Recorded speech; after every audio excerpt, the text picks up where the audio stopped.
Hello, this is Brian Rowe with MythicMTGTech number 40, looking at the Nivmagus Elemental combo deck in Modern. Now, I played this deck this last weekend over at Card Kingdom. They had a GP trial, and this deck has some amazing potential, although my results were pretty abysmal. It was 5-1. I did have two individual matches that came down to a situation where I dressed or Thoughtseized my opponent and knew that I could go off the next turn safely, and they top-decked an answer, so that's a little bit rough. And I had one match that I blew myself with a play mistake. So the deck could have done better, but there are some weak points in this deck, even though this is the absolute best goldfish killer out there. The star of this deck is Nivmagus Elemental, and this guy is just crazy. He's amazing, he is incredibly good, and you have to know how to play him. He crushes Tarmogoyf, and he also is very dependent on your knowledge of the rules. So let's look at him a little bit closer here. Basically, he allows you to exile an instant or sorcery spell you control to put 2+1/+1 counters on him. If you are the active player and you are playing spells, you can actually put a spell on the stack and then exile that spell before your opponent has the opportunity to respond. This is very confusing to people because they assume that you can respond to anything, and when you have priority, you have the option to hold on to that priority and add something else to the stack, and then your opponent can respond. If you notice, the exile here is before the colon, so that's a cost that you're paying. You can also put a spell on the stack, wait for your opponent to respond. Your opponent could then counter that spell, which doesn't actually counter it, it just puts that counter spell on the stack, and then you can choose to exile your spell. Understanding priority and how the stack works matters a lot when playing Nivmagus Elemental. Let's look at the list here. This is a very solid list. This was the one played by Gary Thompson at the last Pro Tour. He won every match he played against anything except Jund, and one of the reasons that I think this deck is so good right now is there are a lot less people playing Jund. Number one, Jund is still extremely expensive, so at Pro Tour qualifiers you are less likely to see Jund decks. Number two, without Bloodbraid Elf, Jund is much worse against control, and we're seeing a little bit more control come into the environment currently, so this is a good time for this deck. The cost of this deck is a little bit insane currently, considering that almost all of the cards are 5 cents to $1 a piece. There's two cards that have shot up a lot recently, which is Thoughtseize and Scalding Tarn, and they went through the roof in price. Thoughtseize is floating around $75 currently.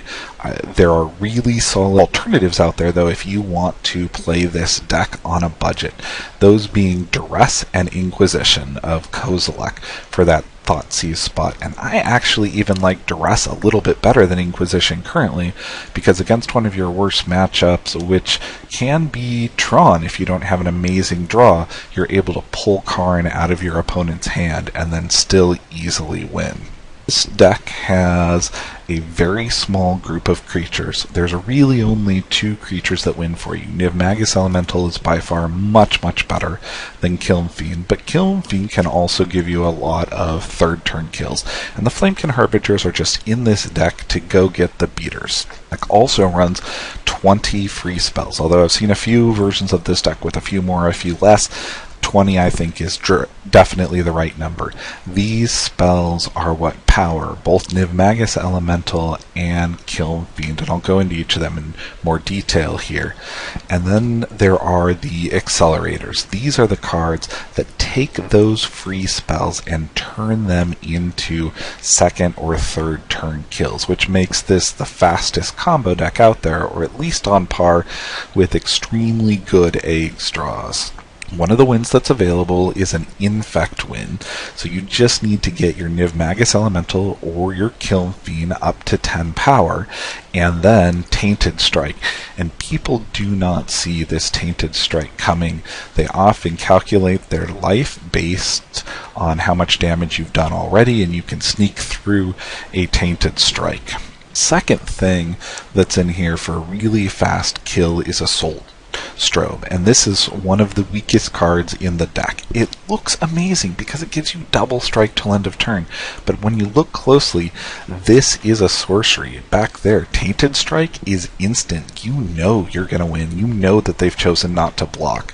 With regards to Assault Strobe, you often don't have that luxury, and you occasionally have to go all in and give your opponent too much information. This is one of the things that gets pulled out in a lot of the sideboard options, because in the Goldfish scenario this is just beautiful, but when playing against an actual player, the sorcery speed is not as good as it ends up looking. The last one here is Ground Riff, which is just incredible. This combo specifically with Nivmagus Elemental because of Storm. It also acts as a very good way to get past your opponent. There were 2 games where the ability to stop a creature from blocking won me the games. It's also worth noting that in almost all of these free spells and in Ground Rift, you can target your own Nivmagus Elemental.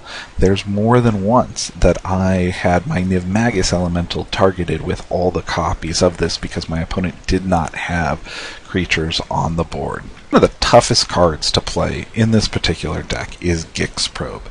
Gitaxian Probe adds to your Storm count and often draws you a free spell. But if it draws you a land and you've got Nivmagus Elemental out and you don't have Storm, exiling it may have been better. This is a clear combo deck, so being able to see your opponent's hand is very useful, but timing this Gitaxian Probe can be difficult. Whether you play it on turn 1 to see what their hand is, or turn 2 or turn 3 where it's more likely to add into your Storm count. I love this card. It gives it a little more stability. I would never pull this out as a sideboard because the card really helps you figure out what sideboard strategy they put in place. We also have Gutshot here, which is just amazing. This kills Thalias and it kills robots. And the one game that I lost, which cost me a match, was against robots because I did not actively kill something that would have killed their Glimmer post, I believe it is, right away. This is a great utility card. This is probably my favorite of the utility cards in this deck. Now, Mutagenic Growth, as the Phyrexian version of Giant Growth that we have here, is also incredible in this deck. To Nivmagus Elemental, it adds +2/+2. When you exile it, permanent +2/+2, which is beautiful. But where it really shines is the Kiln Fiend here, because you actually let it resolve, so it adds +5/+2 for free. This is how you can get the really fast third turn Kiln Fiend kills. Slaughter Pact is just incredible in this deck. One of the reasons being is that the Pact payment cost is only paid if the card resolves. So if you put this Pact into play and your opponent tries to counter it, you're not going to have to pay it. If you exile it, you're not going to have to pay it. This is beautiful for taking out Splinter Twins and Pester Mites, whatever the target is there. This gives you a lot of main deck hate for some of the other combo decks that are out there. Also, you can just target your own creature and then exile it, which I have done more than once. Beautiful card here. Now, this deck is dependent on some math, and I'm going to help you out with the math here. You can get a very quick third turn kill with a few free spells and a Tainted Strike. Each of these free spells are going to have +2/+2, so we get +8/+8 there. We've got the Nivmagus Elemental with a 1 power, and Tainted Strike adds 1 power. So there's a quick second turn kill with Nivmagus Elemental. Another way, which is a little bit more intensive as you have a few more cards involved, is with Ground Rift. Although I wouldn't worry about getting all the way up to 21, 22. Often I just Ground Rift with 2 spells played, make Nivmagus very large, especially if I have Gix Probes and see that they don't have an easy answer to it, and attack a few times with a Nivmagus Elemental, especially if it's backed up by an Apostle's Blessing, which is just wonderful protection. Another really nice option that's in here is the Assault Strobe plus Tainted Strike. This is a little bit difficult because they do get to see it coming, but double strike is just beautiful with poison. Another one of the kills that I run into a lot more often is this third turn kill, where on second turn you're able to get Nivmagus pretty consistently up to an 11-12, and if they don't have blockers, they're dead on third turn, and if you've got that Apostle's Blessing to back this guy up, you're often able to kill him either turn 4 turn 5, even if they have chump blockers. Another one that I really like with the Kiln Fiend is third turn, being able to put that Mutagenic Growth out there, use a Gut Shot to clear the way, and then use Assault Strobe out there. Can do a lot of damage. If you have multiple Mutagenic Growths, you can even get yourself up over to that 21 damage area pretty quickly, because the Mutagenic Growths add +5/+5 each time. Let's look at the matchups. Decks that plan to cast 4, 5, 6 casters and want the game to go on beyond turn 3 are very good matchups. You also have some medium matchups, which these are decks that try to combo off just as quickly as you do, or try to disrupt your combo while also putting pressure on you. Rough matchups, though, is really Jund, or anything that has that similar hand destruction plus removal. This combo cannot stand up to that massive hand and creature removal at the same time. Can deal with one or the other. Sideboard options here are actually pretty decent because the hand destruction options that you have available allow you to deal with almost anything they come up with in the sideboard. Clout of Dominus is also a really interesting card as it adds +2/+2. It can give your Nivmagus Elemental haste, and it works really well against a lot of the removal that they put in place because it gives your creature Shroud. The Pyroclasms are in here specifically for dealing with Delvers or mass amounts of creatures that it's difficult to get through, and Dismember is in here specifically for dealing with those decks that have bigger creatures that are blocking, things like Spellskites, or in stopping the combo decks that are based on things like Splinter Twin, where you may have a Deceiver of Exarch with a higher toughness to that creature. In sideboarding, there is one really interesting idea, which is when you run into those disruptive decks that also simultaneously harm Kiln Fiend a lot. You can go all in with the Nivmagus Elemental plan, add in some extra Flamekin Harbingers, put in Pyroclasms to clear the way, and use Faithless Lootings to go find your Nivmagus Elementals. And then, if you've got the enchantment also that gives your Nivmagus Elemental haste, that will help you protect him. Sideboarding, I almost always recommend pulling in some extra hand destruction dependent on how many cards it looks like they sideboarded. If they're smart, they're not going to let you see, but if they sideboarded in 4 or 8 cards, it's really nice to know what those are.